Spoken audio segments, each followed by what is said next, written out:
Naglandfall na ang bagyong Nika kaganinang alas 8:00 sa buntag sa Dilasag, Aurora. Pag-asa Davao, walay direktang epekto ang sumala sa Pag-asa Davao, walay direktang epekto ang bagyo sa Mindanao.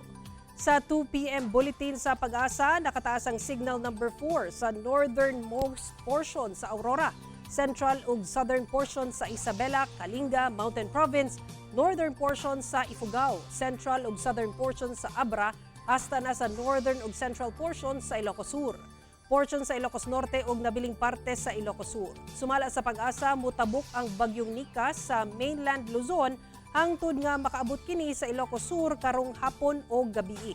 Posibleng ugma sa buntag makagawas na kini sa Philippine Area of Responsibility. Samtang sa Mindanao, gibutyag ni Engineer Lolita Vinalay, ang Chief Meteorologist sa Pag-asa Davao, nga walay direktang epekto ang bagyong Nika. Localized thunderstorms ang hinungdan sa nasinati nga pag-ulan sa Davao City, ilabi na sa hapon o sa gabi.